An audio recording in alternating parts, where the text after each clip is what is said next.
So hey guys, welcome back to our channel trading university. So guys, एक और बहुत ही बेहतरीन मैं आप लोगों के लिए कंपनी का एनालिसिस, कंपनी का टेक्निकल प्लस फंडामेंटल रिव्यू लेके आ चुका हूं। सो गाइस, आज हम बात करेंगे एयू स्मॉल फाइनेंस बैंक के बारे में कि कंपनी करती क्या है, क्यों जो हमारा स्मॉल फाइनेंस बैंक का एक पूरा सेक्टर है उसमें ये एक मार्केट लीडर है, क्यों कितने ही बेहतरीन कंपनी के टेक्निकल्स हैं, फंडामेंटल्स और कितने ही बेहतरीन इन्वेस्टिंग लेवल्स पे करंटली अभी कंपनी खड़ी है। हो सकता है अभी तक मैं बोलूंगा बेस्ट वैल्यूएशन और बेस्ट इन्वेस्टमेंट अपॉर्चुनिटी पे कंपनी खड़ी है। मैं नहीं बोल रहा हूं because I am not a SEBI registered advisor. Company के चार्ट्स बता रहे हैं, कंपनी के टेक्निकल्स बता रहे हैं, कंपनी की बैलेंस शीट क्या बता रही है। So guys, without wasting your time सीधे चलते हैं चार्ट की तरफ। सो गाइज, जैसे कि आपको पता है, हम अपना एनालिसिस स्टार्ट करते हैं 1 वीक टाइम फ्रेम से। 1 वीक टाइम फ्रेम पे आप लोगों को 200 ईएमए में लगा देता हूं। 200 ईएमए जैसे कि आप देख पा रहे हो 1 वीक टाइम फ्रेम पे अभी प्राइस के नीचे जो है ट्रेड कर रहा है और बार बार 1 वीक टाइम फ्रेम पे रेजिस्टेंस ले रहा है आपके 200 ईएमए से। गाइज, अब मेरे को आप एक चीज बताओ, अब इसमें ना मैं बहुत ही बेहतरीन मैं बोलूंगा कंसोलिडेशन देखने को मिल रही है और एक बहुत अच्छा खासा फॉल हमें टॉप से देखने को मिला था। अगर मैं आपको प्राइस रेंज का टूल लगा के दिखाऊं कि हमें टॉप से कितना फॉल देखने को मिला था स्टॉक में, सो अप्रॉक्सीमेटली हमें 30.58% का फॉल देखने को मिला था टॉप से बॉटम, अगर मैं एयू स्मॉल फाइनेंस बैंक की बात करूं। और ये जो आपका फॉल स्टार्ट हुआ था ये 8 जनवरी 2024 को स्टार्ट हुआ था। 8 जनवरी 2024 को जो प्राइस का हाई था वो अप्रॉक्सीमेटली 812 रुपए का था और जो मैं आपको लो बोल रहा हूँ, लो जो था आपका वो 565 रुपीज का था। और ये जो लो लगा था ये अप्रॉक्सीमेटली 4 मार्च की जो 1 वीक की कैंडल थी 2024 की, उसी में लो लगा था इसका 1 वीक टाइम फ्रेम पे। सो गाइज, आई होप आपको ये क्लियर होगा कि जो हमारा स्टॉक है उसने कितना करेक्ट किया है। अब गाइज, इसमें कुछ इंपॉर्टेंट लेवल्स है, पहले आपको लेवल्स ड्रॉ करके दिखा देता हूं मैं। पहले बढ़िया तरीके से लेवल्स कुछ अच्छे से ड्रॉ कर लेते हैं। अब आपको पता है हम लेवल्स कैसे ड्रॉ करते हैं किसी जब हम चार्ट पैटर्न, चाहे हम ऑप्शंस की बात करें, चाहे हम इक्विटी की बात करें, चाहे हम जो इक्विटी में स्टॉक्स की बात करें, हम किसी भी एसेट क्लास की बात करें, हम जो लेवल्स होते हैं हम ड्रॉ करते हैं कि एक लेवल पे कितने ज्यादा प्राइस ने रिएक्ट कर रखा है, कितनी ज्यादा कैंडलस्टिक्स एक ही लेवल के आसपास फॉर्म हो रही है। अब गाइज, ये जो मैंने आप लोगों के लिए लेवल बनाया है 568.2 का, अब मैं आपको ये बताता हूं कि मैंने क्यों ड्रॉ किया है। सो गाइज, पहली बात तो ये आप देख पा रहे हो कि प्राइस ने कितना ज्यादा इसी लेवल के आसपास रिएक्ट कर रखा है, कितनी ज्यादा बार प्राइस ने इसी लेवल को तोड़ने की कोशिश करी है, बहुत बार तोड़ने की कोशिश करी है, बट हमेशा जो प्राइस है इसके ऊपर ही सस्टेन करता रहा है और मल्टीपल कर्वेचर पैटर्न्स बनाते बनाते ये ऊपर जाता रहा है। अभी भी जो सपोर्ट है गाइस, अभी भी जो एक बहुत ही क्रूशियल सपोर्ट है उसका वो यही बना हुआ है 568.2 का लेवल। गाइस, आई होप आपको ये वाले लेवल्स क्लियर हो गए होंगे। अब एक काम करते हैं, ये वाला चार्ट थोड़ा फ्रेश बनाता हूँ आपके लिए। एक हमने गाइस लेवल के बारे में ये बात करी, एक आपका ये वाला लेवल था क्योंकि मल्टीपल टाइम सपोर्ट लिया हुआ है। अब गाइस, जो सेकंड लेवल रहने वाला है आपका वो ये वाला लेवल होगा। थर्ड लेवल नीचे की साइड, और गाइस ये आपको भले ही 1 वीक टाइम फ्रेम पे क्लोज दिख रहे होंगे, बट जैसे ही हम 1 डे के टाइम फ्रेम पे जाएंगे ना, इसमें जो गैप है वो और बढ़ जाएगा और 1 आवर पे जब जाके मैं चार्ट को आपके रिफ्रेश कर दूंगा तो इसमें थोड़ा डिस्टेंस और बढ़ जाएगा, क्योंकि कहीं ना कहीं जो आपके लेवल्स होते हैं वो जितने हायर टाइम फ्रेम पे बनाएंगे हम लोग तो उसमें जो एक्यूरेसी होती है उतनी ही ज्यादा बढ़ जाती है। आप यहाँ पे बॉक्स पैटर्न भी बना सकते थे एक हायर रेंज और लोअर रेंज के लिए। आई होप गाइज आपको सारा डेटा जो मैं चीज़ों के बारे में बात कर रहा हूँ वो क्लियर हो गया होगा। गाइज, अब हमने थोड़े नीचे के लेवल्स की बात कर ली। अब जो पोटेंशियल अपसाइड हमें जिन लेवल्स के आसपास दिख रही है, आपको पता है मैं लेवल्स उन्हीं के अकॉर्डिंग बना रहा हूँ कि प्राइस ने सबसे ज्यादा रिएक्ट कहाँ कर रखा है। आप देख पा रहे हो मल्टीपल विक्स है, मल्टीपल रिजेक्शन है इसी लेवल के आसपास से। फिर एक बहुत ही बुलिश कैंडल हमें देखने को मिलती है, एक रीटेस्ट इसी लेवल पर देखने को मिला था, फिर चार्ट ने चलना शुरू किया था, फिर दोबारा रीटेस्ट हमें अपने 5 जो हमारा 660 का लेवल है अप्रॉक्सीमेटली 660 वाला पे हमें रीटेस्ट देखने को मिला था। इसी लेवल पे रीटेस्ट देखने के बाद, ब्रेकआउट के बाद रीटेस्ट देखने के बाद दोबारा प्राइस यहां पे आया था, फिर दोबारा हायर लेवल्स दिखाए थे, फिर एक डबल टॉप फॉर्मेशन। मैं क्यों बोल रहा हूं इसको, 1 वीक टाइम फ्रेम पे बात कर रहा हूं, इसमें 1 डे 1 आवर बात नहीं कर रहे, 1 वीक टाइम फ्रेम पे बात कर रहे हैं हम। सो ये देखो आप, मैं इसको डबल टॉप फॉर्मेशन इसलिए बोल रहा हूं क्योंकि जो प्राइस है उसने ट्राई किया सस्टेन करने का, यहां पे ट्राई किया सस्टेन करने का, कैंडल की क्लोजिंग भी दी, फिर ट्राई किया कि एक रीटेस्ट भी दूं, रीटेस्ट भी दिया, बट जो हमारा रीटेस्ट के बाद जो फॉलोइंग कैंडल थी, जो हम बात करते हैं अपने ट्रेड्स में कि it should be volume supported, ताकि जब रीटेस्ट है उसके बाद सट से जो हमारा स्टॉक है वो ऊपर की तरफ जाए, बट इसमें वही चीज़ नहीं हुई।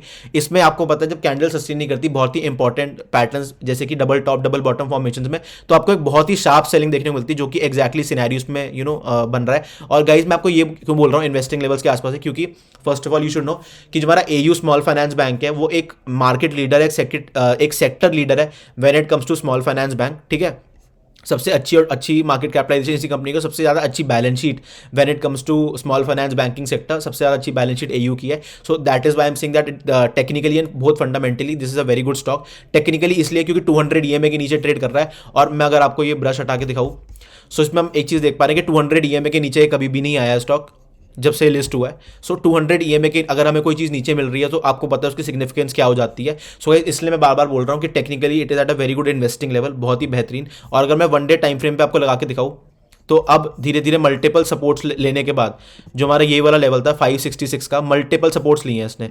एक बार यहाँ सपोर्ट लिया इसने, फिर दोबारा इसने यहाँ पे सपोर्ट लिया, फिर उसने दोबारा यहाँ पे सपोर्ट लिया, तो मतलब मल्टीपल सपोर्ट्स और एक ही डब्बे के अंदर। और क्या होगा जब डब्बे का ब्रेकआउट आएगा, डब्बे का ब्रेकआउट आया, फिर रीटेस्ट आया आए ना आए, जो भी मूव आ रही है अपसाइड, जो भी मूव आ रही है, it should be volume supported, फिर 60 से ही ऊपर जाएगा और आपको और हायर लेवल जब हमने बात करी थी, जो कि हमारा नेक्स्ट टारगेट निकल के आ रहा है करीबन 613 रुपए का हमें देखने को मिलेगा। 613 के ऊपर गाइस हमने और भी अपने हायर लेवल्स की बात करी थी। आई होप आपको सारे हायर लेवल्स क्लियर हो गए होंगे।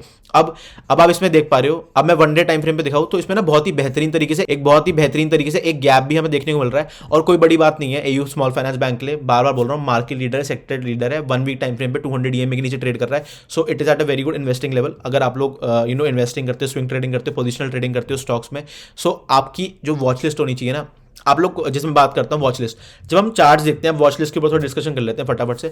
वॉच लिस्ट में क्या होना चाहिए कि भाई आईटी के सारे टॉप स्टॉक्स परफॉर्मिंग स्टॉक्स हैं, एफएमसीजी के सारे टॉप परफॉर्मिंग स्टॉक्स हैं, आपके जो मोटर्स के सारे स्टॉक्स हैं, मतलब जो व्हीकल्स के हैं, टाटा मोटर्स हो गया, मारुति हो गया, महिंद्रा एंड महिंद्रा हो गया, और फोर्स मोटर्स हो गया, तो उसमें सारे आपके व्हीकल स्टॉक्स आ जाएंगे। उसके बाद मतलब सेक्टर वाइज आपको एनालिसिस करना होता है गाइस। सो गाइस ये इंपॉर्टेंस होती है और ऐसे ही हमें अपनी वॉच लिस्ट प्रिपेयर करनी होती है। मेरे को कॉमेंट सेक्शन में बताना कि आप लोगों को जो हम ट्रेडिंग व्यू यूज करते हैं, कि आपको ट्रेडिंग व्यू पे एक डेडिकेटेड वीडियो चाहिए तो मैं वो भी बना दूंगा आप लोगों के, क्योंकि उसमें हम खाली ट्रेडिंग व्यू के कि इसमें टूल्स कैसे क्या यूज करने होते हैं, अच्छी अच्छी वॉच लिस्ट कैसे बनानी होती है, सारे टूल्स की सिग्निफिकेंस क्या है और किसको कब यूज करना होता है, मेरे को कमेंट सेक्शन में जरूर बताना। और जो इसमें इंडिकेटर्स का टूल आता है, कौन कौन से इंडिकेटर हमें जरूर यूज करने चाहिए, कैसे लगाने होते हैं, कौन सी लेंथ और कौन से फ्रेम, कौन से डेप्थ यूज करने होते हैं किसी इंडिकेटर को लगाने पे।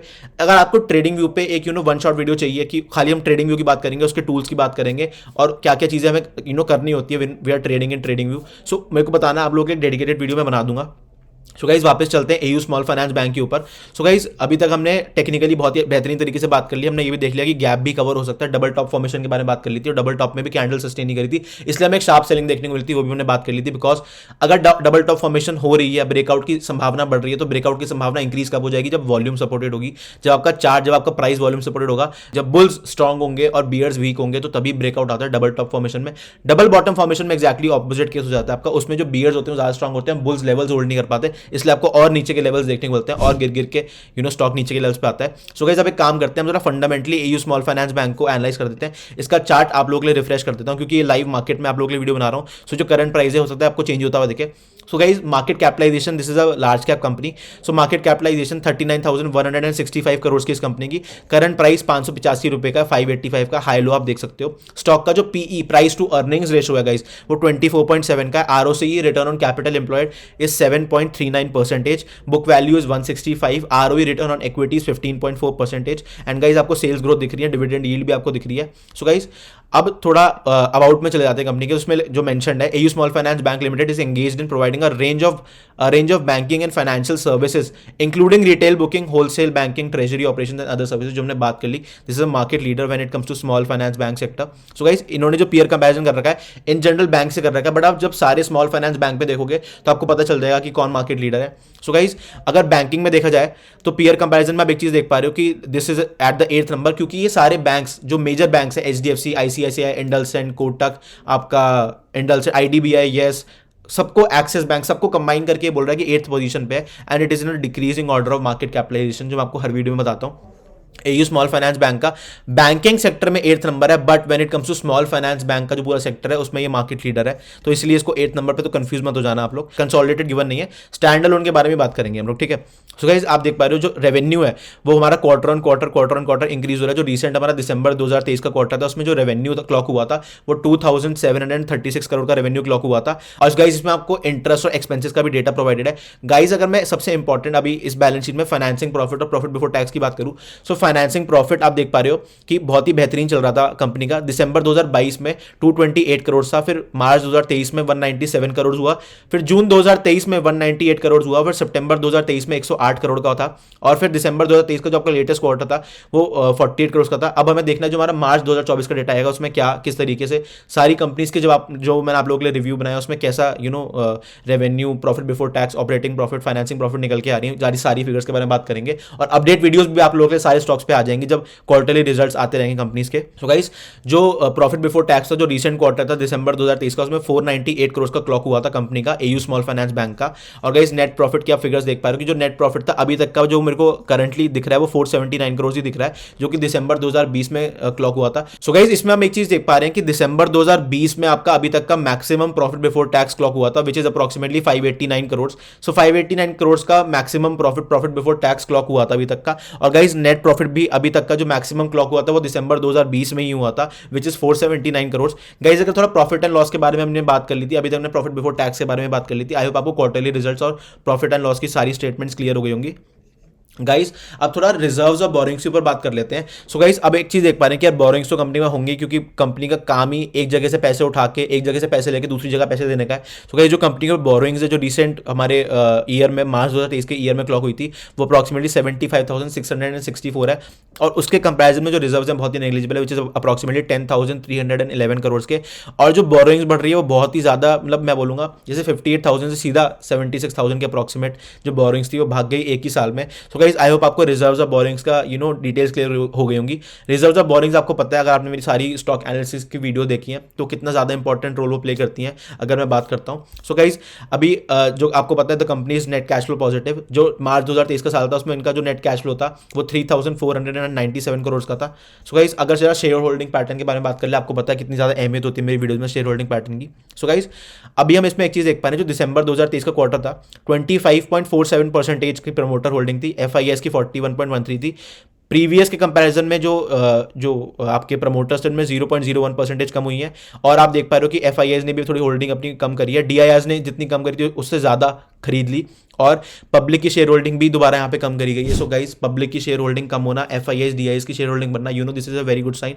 इसलिए टेक्निकली काफी अच्छा स्टॉक है, फंडामेंटली काफी अच्छा स्टॉक है। इन्वेस्ट करना है नहीं करना आपके पैसे आपको देखना है, बट मैं जितना एनालिसिस अपनी साइड से कर सकता था, एंड आई होप आपको काफी ब्रीफ एनालिसिस मेरा एयू स्मॉल फाइनेंस बैंक पे अच्छा लगा होगा। मेरे को कमेंट सेक्शन में जरूर बताना कि क्या आप लोग एयू स्मॉल फाइनेंस में ऑलरेडी इन्वेस्टेड हो, या क्या ऑलरेडी आपने कोई पोजीशंस आप लोगों ने एयू स्मॉल फाइनेंस बैंक में बना रखी है। मेरे को कमेंट सेक्शन में जरूर बताना। और गाइस अपनी फ्रेंड्स और फैमिली के साथ इस वीडियो को जरूर शेयर कर देना जो बिलीव रखते हैं वैल्यू इन्वेस्टिंग में, और उनके साथ इस स्टॉक की एनालिसिस वीडियो जरूर शेयर करना, ताकि वो भी अवेयर हो कि जो हमारा स्मॉल फाइनेंस बैंक का पूरा सेक्टर है उसमें जो मार्केट लीडर जो स्टॉक है वो टेक्निकली और फंडामेंटली कितना बेहतरीन तरीके से काम कर रहा है। So guys thank you for watching all our videos, please like share and subscribe to our channel. We'll be back with another great video for you guys. Thank you so much guys for watching, see you, bye.